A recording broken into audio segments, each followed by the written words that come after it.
குரான் வாழ்வியல் பயிற்சியில் 5வது வகுப்பில் நம்ம இருக்கோம். நம்ம போன கிளாஸில் பார்த்தோம் இல்லையா, 4 பண்புகளில் 3 பண்புகளை பார்த்தோம்.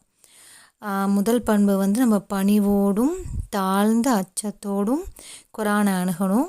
குரானை அணுகுமுறையில் முன் முடிவு நம்ம எடுத்துக்கிட்டு குரானை அணுகக்கூடாது.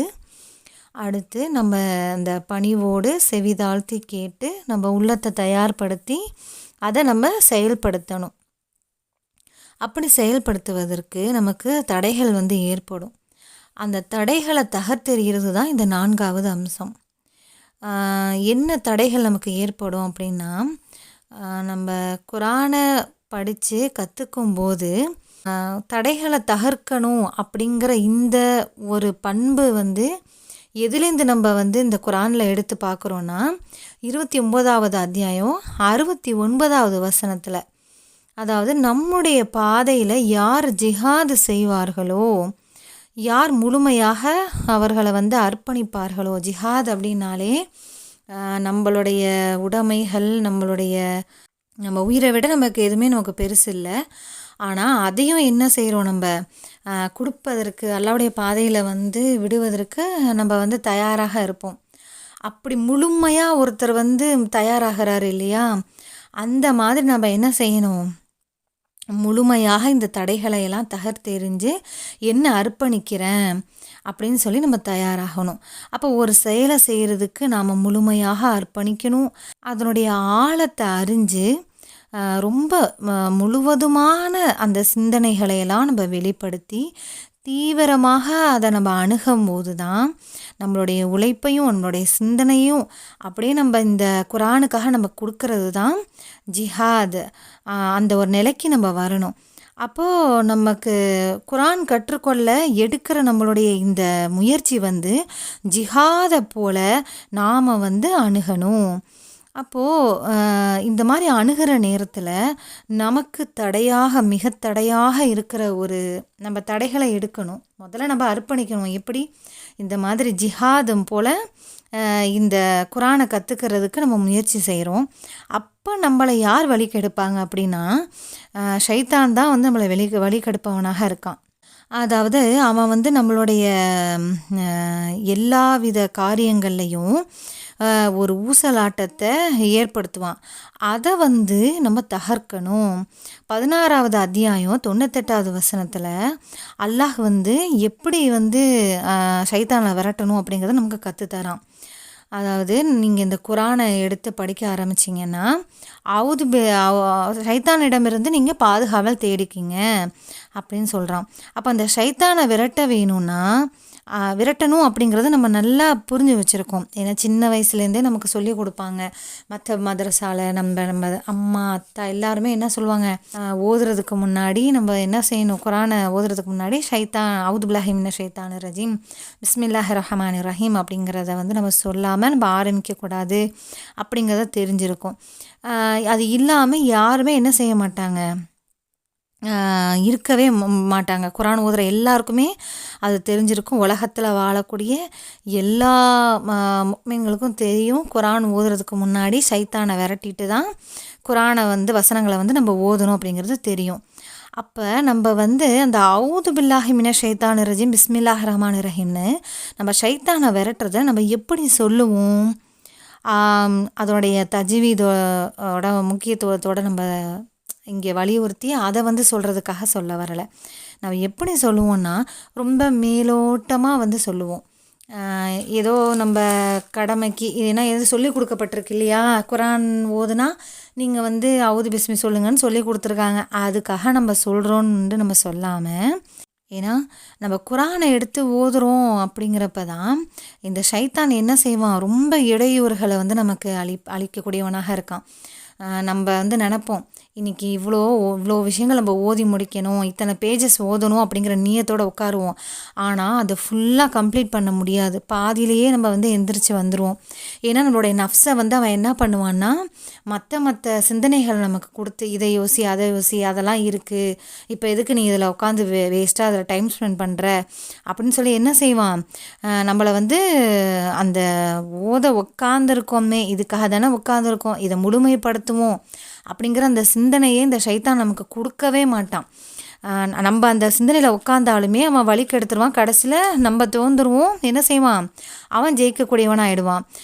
குரான் ஓத சைத்தான் ரொம்ப இடையூறு செய்கிறவனாக இருப்பான். இந்த சைத்தான் கெடுக்கக்கூடிய இந்த விஷயத்துக்கு கூட ஒரு அழகான ஒரு உதாரணத்தை சொன்னாங்க. எப்படி நம்ம சைத்தானோட பேச்சை கேட்டு அங்கேயே இருந்துடுறோம், அவனுடைய பேச்சுக்கு அடிமையாகி அவன் சொல்ல நம்ம கேட்டுட்டு என்ன செஞ்சிருவோம், பாதியிலேயே மூடி வச்சிடறோம் இல்லையா? அந்த இலக்கை நம்மளால் அடைய முடியல. அப்போ அதுக்கு ஒரு உதாரணம் சொல்லப்பட்டது. ஒரு பயணம் புறப்படணும். நம்ம பயணம் போகிறோம், பஸ்ஸுலேயோ ட்ரெயின்லேயோ எதுலேயோ நம்ம போகிறோம். அப்போ அதுக்கு போகிறதுக்கு முன்னாடி நம்ம மஸ்ட்டாக டிக்கெட்டு வாங்கணும். அப்படி நம்ம டிக்கெட்டு வாங்கிட்டு ஊருக்கு போகிற மாதிரி டிக்கெட்டு வாங்கியிருப்போம். ஆனால் நம்ம அந்த போகிற அந்த வாகனத்தில் ஏறி அமராமல் நம்ம உட்காந்துட்டோன்னா நம்மளை பார்த்து என்ன சொல்லுவாங்க? டிக்கெட்டு வாங்கியிருக்கீங்க, ஏன் போகலைன்னு கேட்பாங்க இல்லையா? அந்த மாதிரி தான் என்ன ஆகுது, நம்ம போகணுன்ற குறிக்கோள் நம்ம மனசில் இருக்குது, அதில் ஏறி போகணும்னு. ஆனால் டிக்கெட்டு வாங்கிட்டு எப்படி ஒருத்தன் உட்கார்ந்துருப்பானோ அந்த மாதிரி என்ன ஆகிடுதுன்னா, இந்த குரானுடைய விஷயத்தில் டிக்கெட்டு எடுத்துட்டும் பயணம் செய்யாதவங்கள போல் நம்ம இருக்கோம். டிக்கெட் எடுத்துட்டா மட்டும் போதுமா? இப்போ நம்ம குரானை வாசிக்கிறோம், ஒரு எழுத்துக்கு 10 நன்மைங்கிறது நமக்கு தெரியுது. அதை எப்படி புரிஞ்சுக்கிட்டு எப்படி சிந்திக்கிறோம், ஆழ்ந்து கவனிக்கணும் அப்படிங்கிற விஷயத்தில் நம்ம கோட்டை விட்டுறோம் இல்லையா? ஏன்னா நம்ம வீட்டுக்கு பரக்கத்து இருக்குது, நம்ம அதில் ஓதுறதுல இவ்வளோ நன்மைகள் இருக்குது அப்படின்லாம் நமக்கு தெரிஞ்சிருந்தும் இந்த குரானுடைய விஷயத்தில் அந்த டிக்கெட்டை எடுத்தும் பயணம் செய்யாதவங்கள போல் நம்ம இருக்கோம். சைத்தானை நம்ம என்ன செய்யணும்? முதல்ல விரட்டிடணும். சைத்தானை நம்ம எப்படி விரட்டுறது அப்படின்னா, நம்ம எல்லாருக்குமே ரப்பு யார்? அல்லாஹ் தான் இல்லையா? அல்லாஹ் தான் யாரெல்லாம் படைச்சிருக்கான்? எல்லாவற்றையும் படைச்சது அல்லாஹ் தான். நம்மளையும் படைச்சிருக்கான், ஜின்னையும் படைச்சிருக்கான், ஷைத்தானையும் படைச்சிருக்கான். நம்மளை விட சைத்தானுடைய படைப்புங்கிறது அவனுடைய படைப்பே என்னவா இருக்குது, நம்மளை விடவும் மிக ஆற்றல் வாய்ந்த ஒரு படைப்பாக அவன் இருக்கான். ரொம்ப வலுவான படைப்பாக இருக்கான். அல்லாவே சொல்கிறான், உங்களுடைய எதிரி யாருன்னா அது ஷைத்தான் தான். நாம் அந்த ஷைத்தானை வீழ்த்தணும் அப்படின்னா முதல்ல இந்த பிரார்த்தனையை, இந்த அவுது பில்லாஹி மின ஷைத்தானிர் ரஜீம் நம்ம சொல்லும்போது நம்ம உண்மையிலேயே உளமாற அந்த பிரார்த்தனையை செய்யணும். சும்மா வாய் வார்த்தையாக செஞ்சோன்னு சொன்னால் அதில் பலன் நமக்கு கிடைக்காது. அப்போ உளமாற கேட்கும்போது தான் அந்த ஷைத்தான் என்ன செய்வான், நம்மளை விட்டு தூர போவான். அது கூட ஒரு நாய் சம்பவம் சொல்லியிருந்தாங்க. அது எங்கள் குழந்தைங்கள்ட்டலாம் சொல்லும் போதெல்லாம் அதுங்க ரொம்ப இன்ட்ரெஸ்ட்டாக அதை கேட்டுச்சுங்க. என் பொண்ணு சொன்னிச்சு, நாய் குலைக்குது, அந்த வீட்டுக்குள்ளே நீ எப்படி போவ அப்படின்னு கேட்டப்ப, நான் வெளியில் ஓடிடுவேன். அப்போ வெளியிலையும் நிறைய நாய்ங்க நிற்குமே, நீ எப்படி உன்னை பாதுகாத்துப்ப அப்படின்னு சொன்னப்போ கரெக்டாக சொன்னிச்சு, நான் ஓனரை கூப்பிடுவேன், உங்கள் நாயை கொஞ்சம் பார்த்துக்குங்கன்னு சொல்லுவேன். அப்போ தான் நான் வெளியில் இருக்கிற நாய்கிட்டேருந்து தப்பிப்பேன், அவங்க வீட்டுக்குள்ளே இருக்கிற நாய்கிட்டேருந்து தப்பிச்சு நான் வீட்டில் போய் சேஃபாக உட்காருவேன் அப்படின்னு. அப்போ அந்த மாதிரி அல்லாஹ் சுப்ஹானஹு வ தஆலாவால் தான் ஷைத்தானை கண்ட்ரோல் பண்ண முடியும் அப்படிங்கிற விஷயத்தையே நான் இந்த வகுப்பில் தான் தெரிஞ்சிட்டேன். ஏன்னா நான் நினச்சிக்கிட்டேன் ஷைத்தான் இப்படி தான் இடையூறு செய்வான், அவன் தான் எதிரி போல், பாதுகாப்பு கேட்டால் அவன் போயிடுவான் போல இருக்குது, ஆனாலும் மீண்டும் தொழுகிறப்ப கூட அவன் வருவான் போல். அப்போ ரப்புக்கிட்ட இவ்வளோ ஆழமாக சொல்லி நம்ம ஒப்படைக்கணும் அப்படிங்கிற அந்த விஷயம் உளப்பூர்வமாக அந்த பிரார்த்தனைகளை செய்யணும் அப்படிங்கிற விஷயத்த நான் கற்றுக்கிட்டேன். குரானின் மீது உள்ள அந்த பற்றின் காரணமாக நாம் என்ன செய்யணும், அதை கற்கணும் அப்படிங்கிற அந்த பேராசை நமக்குள்ளே வரணும். குரானாக நான் மாறுறதுக்கு எனக்கு தடையாக இருக்கிற இந்த ஷைத்தான்டேந்து எனக்கு பாதுகாப்பு கூடா அல்லா அப்படின்னு சொல்லி நாம் இந்த அவுது பில்லாஹி மின ஷைத்தானிர் ரஜீம் அப்படிங்கிற இந்த வார்த்தையை சொன்னாதான் நமக்கு அல்லாஹ்கிட்டேருந்து பாதுகாப்பு கிடைக்கும். அல்லாஹ்வால் மட்டும்தான் நம்மளை சேஃபாக கூட்டிகிட்டு போக முடியும். அப்போது நம்ம உளமாற கேட்குற துவா இறைவன் ஏற்றுக்குவான். கேட்பவருடைய அந்த பிரார்த்தனைக்கு அல்லாஹ் சுப்ஹானஹு வ தஆலா பதிலளிப்பவனாக இருக்கான். ஆனால் நாம் உளமாற கேட்குறோமா, உளமாற அல்லாஹ் இடத்துல துவா செய்கிறோமா, மனமுருகி கேட்குறோமா, எப்படி நபிமார்கள் கேட்டாங்களோ அந்த போல் நம்மளுடைய துவா அமைஞ்சிருக்கா அப்படிங்கிறத நம்ம சிந்திச்சு பார்க்கணும். அவங்க கேட்குறது போலயே நாமளும் துவா கேட்கணும். அப்படி கேட்க சொல்லி அல்லாஹ் சுப்ஹானஹு வ தஆலாவும் கற்றுத்தரான். நபி அய்யூப் அலைஹிவஸல்லம் வந்து என்ன கேட்குறாங்க, அவங்க அவ்வளோ நோய்வாய்ப்பட்டு இருக்கும்போது, நீ தான் குணப்படுத்துபவன், உன்னை தவிர வேற யாராலையும் குணப்படுத்த முடியாது, நீ தான் இந்த சங்கடத்துலேருந்து என்ன நீ தான் பாதுகாக்கணும் அப்படின்னு சொல்லி கேட்டாங்க. அப்போ அதே மாதிரி தான் நம்ம என்ன செய்யணும், நம்மளும் துவா கேட்கணும். அதே மாதிரி நபி யூனுஸ் அலைஹிவஸல்லம் அவர்கள், அவங்க வந்து எப்படி இந்த மீன் வயிற்றுக்குள்ளே போயிட்டு எப்படி சிக்கி தவிச்சிருந்தாங்க.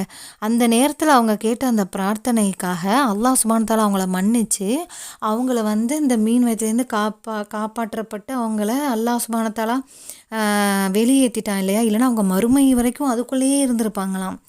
அப்போது எப்படி மன்னிப்பு அவங்களுக்கு வழங்கினானோ அதே மாதிரி முஃமின்களுக்கும் இப்படித்தான் நான் பாதுகாப்பேன் அப்படின்னு சொல்கிறான். அப்போது திருந்தி வருந்தி உளமாற அல்லாஹ் இடத்துல கேட்கக்கூடிய பிரார்த்தனைங்கிறது அல்லாஹ் நிச்சயமாக செவி எடுப்பவனாக இருக்கான். அப்போது நம்ம மனம் உருகி கேட்கணும்.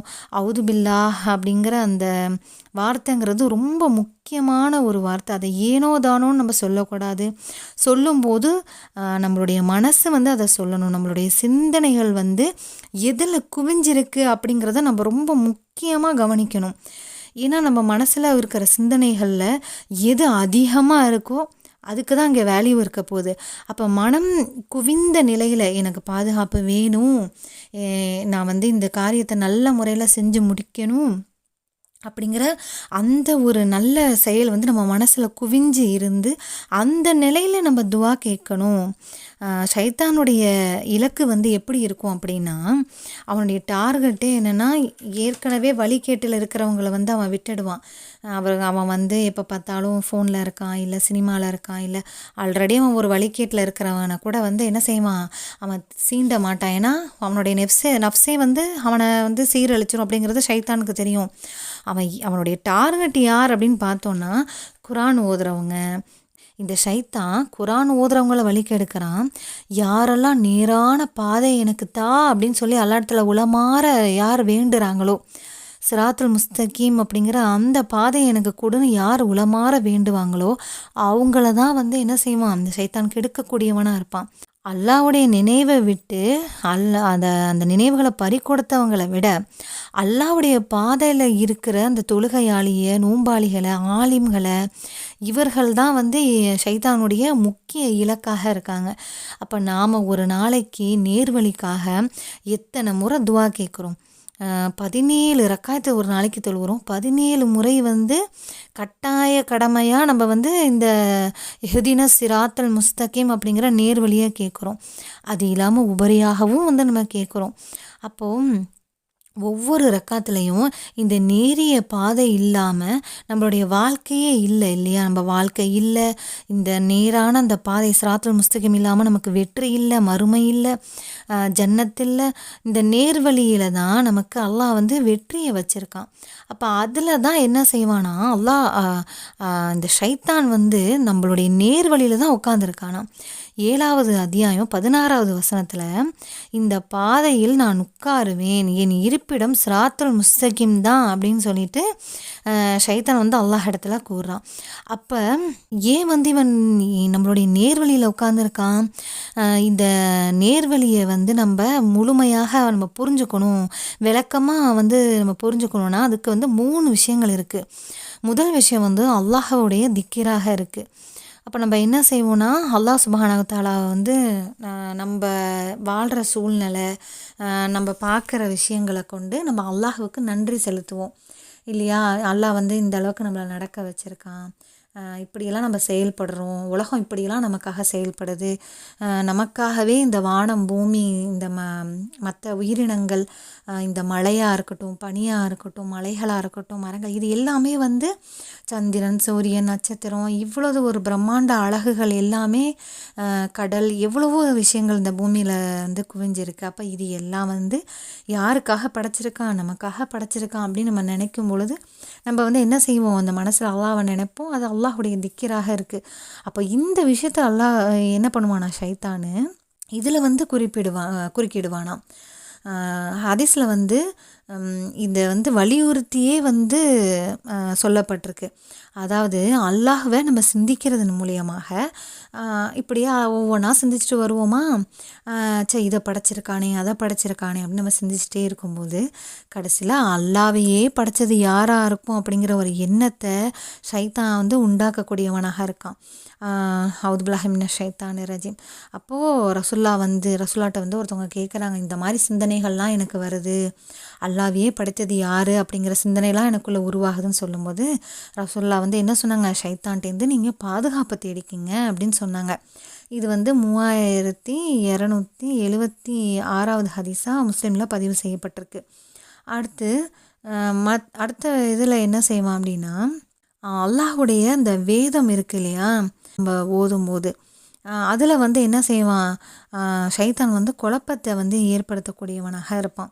அடுத்து அல்லாஹுடைய வேதம், இந்த குரானை ஓதும்போது குறுக்கிடுறான். அடுத்து அல்லாஹ்விடத்தில் நம்ம பேசுகிறோம் இல்லையா, அந்த உரையாடலில் வந்து என்ன செய்வான், தொழுகைங்கிற அந்த உரையாடலில் வந்து ஷைத்தான் வந்து பல எண்ணங்களை பல சிந்தனைகளை நமக்கு ஏற்படுத்தக்கூடியவனாக இருக்கான். அப்போது இந்த மாதிரி தொழுகையில் வந்து எனக்கு இந்த மாதிரியான ஷைத்தானிய சிந்தனைகள் நிறைய வருது அப்படின்னு சொல்லி ரசூல்லா கிட்ட வந்து கேட்குறாங்க. அப்போ வந்து ரசூலா சொல்கிறாங்க, அவன் தான் ஹின்சப். இவன் வந்து ஹின்சப் அப்படிங்கிற அந்த ஷைத்தான் வந்து என்ன செய்கிறான், இந்த தொழுகையாளிகளை கெடுக்கக்கூடியவனாக இருக்கான். அப்போ நீங்கள் எல்லா இடத்துல இவன்கிட்டேருந்து நீங்கள் பாதுகாப்பு தேடிக்கோங்க அப்படின்னு சொல்கிறாங்க. இது வந்து 2203 புகாரியில் வந்து பதிவு செய்யப்பட்டிருக்கு. அப்போது ஒவ்வொரு கேட்டகிரிக்கு ஒவ்வொரு பேர் கொண்ட அந்த ஷைத்தான்கள் வந்து இருக்காங்க அப்படிங்கிறது நம்மளால் புரிஞ்சுக்க முடியுது. ஏன்னு சொன்னால் இந்த ஷைத்தான் வந்து பல படைகளை கொண்டவனாக இருக்கானாம். அவன்கிட்ட யானை படை, குதிரை படை, பல படைகள், அப்புறம் வந்து ஒளியின் மூலியமாக சத்தத்தின் மூலியமாக கூட வந்து கெடுக்கக்கூடியவனாக இந்த ஷைத்தான் வந்து இருக்கான். அதே மாதிரி இந்த ஷைத்தான் வந்து என்ன பண்ணுவான், அந்த சத்தங்களை ஏற்படுத்துகிறான், ஒரு குழப்பத்தை வந்து ஏற்படுத்துவான். எப்படின்னு சொன்னால், உண்மையை போலவே என்ன செய்வான், பொய்யை வந்து நம்மள்கிட்ட சொல்லிடுவான். உதாரணத்துக்கு ஆதம் அலைஹிவஸல்லமும் ஹவ்வா அலைஹிவஸல்லமும் என்ன செஞ்சாங்க, சொர்க்கத்தில் குடியமர்த்தினா அல்லாஹ் படைத்து முதல்ல படைத்து சொர்க்கத்தில் குடியமர்த்தினாங்க. இந்த மரத்துக்கிட்ட மட்டும் நீங்கள் போகக்கூடாது, அந்த மரத்தில் இருக்கிற கனிகளை நீங்கள் சாப்பிடக்கூடாதுன்னு அல்லாஹ் சுப்ஹானஹு வ தஆலா சொன்னான். ஆனால் இந்த ஷைத்தானா அவங்களை எப்படி வழிகெடுத்தான், அது ஒன்றும் இல்லைப்பா, நீங்கள் அதை சாப்பிட்டா மலக்குமார்கள் மாதிரி நீங்கள் ஆயிடுவீங்க, சொர்க்கத்திலே நீங்கள் வந்து என்ன பண்ணுவீங்க, நிரந்தரமாக இருந்துடுவீங்க, அதுக்காக தான் அல்லாஹ் வந்து இப்படி வந்து சாப்பிட வேணான்னு சொல்லியிருக்கான் அப்படின்னு அப்படியே நல்லது மாதிரியே கெட்டதை வந்து சொல்லி கொடுத்துட்டான். அவங்களும் என்ன செஞ்சிட்டாங்க, சாப்பிட்டாங்க. அதனால் அவங்க என்ன ஆனாங்க, அல்லாஹ்வுடைய கோபத்துக்கு ஆளாகி சொர்க்கத்தை விட்டு வெளியேற்றப்பட்டாங்க. அப்போது அவன் வந்து ஒரு பெரிய சூழ்ச்சிவாதியாக இருக்கான், உண்மை போல பொய் சொல்பவனாக இருக்கான். அதுக்கு கூட அந்த ஒரு வார்த்தைக்கு நபிகளார் வந்து சொன்னாங்க, குரூர் அப்படிங்கிற ஏமாத்துக்கார ஷைத்தான் இருக்கான், அவனுடைய சூழ்ச்சியை எதிர்த்து வந்து நம்ம நிற்கணும், அவனோட போட்டியிட ஒரு உத்வேகம் வந்து நம்ம வந்து வளர்த்துக்கணும், அவனை நம்ம ஏன்னா நமக்கு தெரிஞ்சிருச்சு இந்த வகையில் ஷைத்தான்லாம் வருவான், இப்படிலாம் நம்மளை வழி கெடுப்பான் அப்படிங்கிறது நமக்கு தெரிஞ்சிருச்சு இல்லையா. அப்போது அல்லாஹ் சுப்ஹானஹு வ தஆலாட்ட நம்ம பாதுகாப்பு பெறணும். அவன்கிட்ட என்ன செய்யணும், நம்ம மனம் உருகி இந்த வகையான ஷைத்தானிடத்திலிருந்தெல்லாம் நீ வந்து என்னை பாதுகாத்துடு அப்படின்னு சொல்லி நம்ம கேட்கணும். அப்போது அல்லாஹ் சுப்ஹானஹு வ தஆலா ஷைத்தானை வெல்றதுக்காக ஒரு வாக்குறுதியை நமக்கு வந்து அளிக்கக்கூடியவனாக இருக்கான். 14வது அத்தியாயம் 22வது வசனத்தில் ஷைத்தான் மனிதரோடு நாளைக்கு மறுமையில் உரையாடல் செய்வானாம்.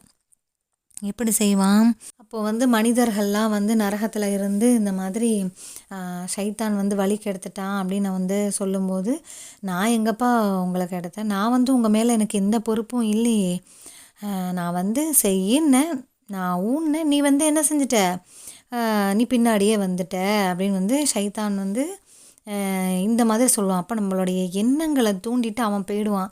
ஆனால் அங்கே செயல்படுறது யாராக இருக்கும், நம்மளாக தான் இருக்கும். அதுக்கும் ஒரு உதாரணங்கள் வந்து சொல்லப்பட்டது. அதாவது நம்ம ஒரு ஏதோ ஒன்று அதாவது நம்மளை வந்து நம்மளுடைய சிந்தனையை மாற்றக்கூடிய ஒரு பாடலை கூட நம்ம என்ன செய்கிறோம், கேட்கக்கூடாதுன்னு இருந்தால் நம்மளால் இருக்க முடியும். ஆனால் கேட்போமே, அந்த பாட்டு நல்லா இருக்குமே நினைக்கும் போது என்ன பண்ணிடுவோம், அந்த எண்ணம் வந்த உடனேயே ஷைத்தான் வந்து அந்த எண்ணத்தை போட்டுடுறானா, உடனே நாம தானே எந்திரிக்கிறோம். நாம தான் வந்து அதை அதுக்கான முயற்சி எடுத்து அதை நீண்ட நேரம் நம்ம கேட்டுட்ருக்கோம். அப்போ நம்ம வந்து ஷைத்தானுக்கு நம்ம தான் அடிமையாகிறோம் இல்லையா? அவன் லைட்டாக அப்படி காட்டுவான் தான். ஆனால் நமக்கு வந்து அந்த சுதாரிப்பு தன்மை வந்து வரமாட்டேங்குது. அப்போ இதை தான் வந்து ஷைத்தான் என்ன பண்ணுவான், இந்த மாதிரி சின்ன சின்ன விஷயங்களில் வந்து நம்மளை வழி கெடுக்கக்கூடியவனாக இருப்பான். அவனுடைய அந்த சின்ன சிந்தனைகளுக்காக நம்ம என்ன பண்ணுவோம், அப்படியே டோட்டலாக அல்லாவுடைய நினைவை விட்டு ஷைத்தானுக்கு அடிமைகளாக அப்படியே மாறிடுவோம். அப்படி மாறுறது யார்? நாம தானே. நாம் தான் மணிக்கணக்காக பாட்டு பார்க்குறோம், அதுவும் இந்த பெண்கள் மணிக்கணக்காக நாடகம் பார்க்குறாங்க. இப்போ இதெல்லாம் வந்து நம்மளாக தானே செய்கிறோம். அவன் லைட்டாக நான் பாருன்னு சொன்னேன், நான் கேளுன்னு சொன்னேன், உன்னை யாருப்பா மணிக்கணக்காக உட்காந்து பார்க்க சொன்னதுன்னு நாளைக்கு அவன் வந்து என்ன செஞ்சிருவான், என்னெல்லாம் பொறுப்பாக்காத, நான் சும்மா சொன்னேன், நீயே வந்து வந்த என் பின்னாடி அப்படின்னு சொல்லி அவன் நம்ம பேர்லேயே என்ன பண்ணிவிடுவான், எல்லாத்தையும் போட்டுட்டு நாளைக்கு அவனும் விட்டுட்டு தப்பிச்சிருவான். அப்போது நம்ம கூட இருக்கிற நம்மளுடைய உணர்வுகள், நம்மளுடைய சிந்தனைகள், நம்ம என்னவா இருக்கணும் அப்படிங்கிற அந்த நம்மளுடைய இந்த வாழ்வை நம்ம மாற்றக்கூடிய இந்த விஷயத்தில், இந்த செயலில், இதில் மட்டும் நான் கான்சன்ட்ரேட் பண்ணுவேன், வேறு எதுலேயுமே என்னுடைய கவனம் சிதறாது அப்படின்னு சொல்லிட்டு நம்ம இந்த ஷைத்தான் வந்து எப்படியெல்லாம் தூண்டுறான். அல்லாவுடைய திக்கிரை கெடுத்து விட்டுறான், அல்லாவுடைய வேதத்தை ஓதும்போது நம்மளை கெடுத்து விட்டுறான், அல்லாவோட பேசுகிற அந்த உரையாடல் மூலியமாக நம்ம பேசக்கூடிய அந்த தொழுகைங்கிற அந்த விஷயத்தில் டைரெக்டாக பேசும்போது கூட அவன் நம்மளுக்கு எடுத்துக்கூடியவனாக இருக்கான். அப்போ இதிலிருந்தெல்லாம் நம்ம பாதுகாப்பு பெறணும்னா அல்லாஹ் சுப்ஹானஹு வ தஆலா சொல்கிறான், எளிதாக வீழ்த்தி விட முடியும். அப்போ இந்த ஷைத்தானை விரட்டுறது வந்து ரொம்ப கஷ்டம் இல்லை, அவனை வந்து நம்ம எளிதாக வந்து என்ன செஞ்சிடலாம், விரட்டிடலாம். ரொம்ப கஷ்டமாக இருக்குமோ இந்த ஷைத்தானை விரட்டுறது அப்படின்னு நம்ம எண்ண வேண்டாம். இந்த ஷைத்தானை வந்து அல்லாஹ்வுடைய உதவியை கொண்டு நம்மளால் நிச்சயமாக இவனை வீழ்த்த முடியும். ஏன்னா அல்லாஹ் சுப்ஹானஹு வ தஆலா தன்னுடைய திருமறையில் சொல்கிறான், 4வது அத்தியாயம் 76வது வசனத்தில், சைத்தானுடைய சூழ்ச்சி பலவீனமானது அப்படின்னு வந்து அல்லாஹ் சுப்ஹானஹு வ தஆலா சொல்கிறான். அப்போது இங்கே நம்ம வந்து சைத்தானுடைய சூழ்ச்சி பலவீனங்கிறது அல்லாஹுடைய வார்த்தை, என்னிடம் பாதுகாப்பு கேளுங்க அப்படிங்கிறது அல்லாஹுடைய வார்த்தை. அப்போ நம்ம இந்த ஷைத்தான் நம்ம காதில் போடுற, நம்ம எண்ணத்தில் போடுற சிந்தனைகளை விட்டுட்டு உலமாற நம்ம அல்லாஹ் இடத்துல உதவி கேட்டோம்னு சொன்னால் என்ன ஆகும், சூரியனை கண்ட பனி போல் இந்த ஷைத்தானை என்ன செஞ்சிருவான், நம்மளை விட்டு மறைஞ்சு போயிடுவான். அப்போது அல்லாஹ் இடத்துல வந்து இந்த ஷைத்தானிடமிருந்து என்னை பாதுகாத்துடுவாயாக அப்படின்ற துவா வந்து இன்னும் மேலதிகமாக இந்த ஷைத்தானிடமிருந்து பாதுகாக்கக்கூடிய துவாவும் இருக்குது. ரப்பி அவுதுபிக்க மின் ஹமசாத்தி ஷயாத்தீன் வ அவுதுபிக்க ரப்பி ஐயஹ்லுரூன். ஷைத்தானுடைய ஊசலாட்டங்களிலிருந்து என்னை பாதுகாப்பாயாக, அவைகள் என்னிடம் வருவதை விட்டும் நீ என்னை பாதுகாப்பாயாக அப்படிங்கிற துவாவை அல்லாஹ்விடத்தில் நம்ம வந்து உலமாற கேட்டு இந்த தடைகளை தகர்த்தெறிவதுனா நம்மளுடைய தடையே வந்து இந்த ஷைத்தான் தான், நம்மளுடைய எதிரி தான். இவனுடைய தடையை வந்து நம்ம தடுக்கணும், இவங்கிட்டேருந்து நம்ம பாதுகாப்பு பெறணும் அப்படின்னா இவனையே படைத்த நம்மளுடைய ரப்புல் ஆலமீன் இருக்கான். அவன் வந்து இரக்கமானவன், எல்லாருக்கும் வந்து என்ன செய்கிறான், ரஹ்மான் ரஹீமாக இருக்கான். அப்போ அவனிடத்துல அதை வந்து நம்ம ஒப்படைக்கும் போது தான் அல்லாஹ் சுப்ஹானஹு வ தஆலாகிட்டேருந்து என்ன செய்யுது, அவனே சொல்கிறான், என்னுடைய உதவி வந்து என்னை அழைப்பவர்களுக்கு வரும்னு சொல்லிட்டான். அப்போ ஷைத்தானிடமிருந்து பாதுகாப்பு வந்து நம்ம அல்லாஹ் கிட்டத்திலேயே வேண்டணும், மனமுருகி வேண்டணும். அப்பந்தான் என்ன ஆகும், அந்த ஷைத்தான் வந்து நம்மளை விட்டு விரண்டு ஓடுவான் அப்படிங்கிற இந்த கருத்து வந்து தடைகளை தகர்த்தெறியணும் அப்படிங்கிறது இது ரொம்ப ஆழமாக வந்து இந்த கிளாஸில் எங்களுடைய மனசில், எங்களுடைய உள்ளத்தில் வந்து இது பதிஞ்சிருச்சு. அல்ஹம்துலில்லாஹ் எல்லாருடைய உள்ளத்துலேயும் இது பதிஞ்சு எல்லாருக்கும் அல்லாஹ் சுப்ஹானஹு வ தஆலா ஹிதாயத்தை கொடுக்கணும். வாஹிர தவ்ஹானா அல்ஹம்துலில்லாஹி ரப்பில் ஆலமீன். அஸ்ஸலாமு அலைக்கும் வரஹ்மத்துல்லாஹி பரகாத்துஹு.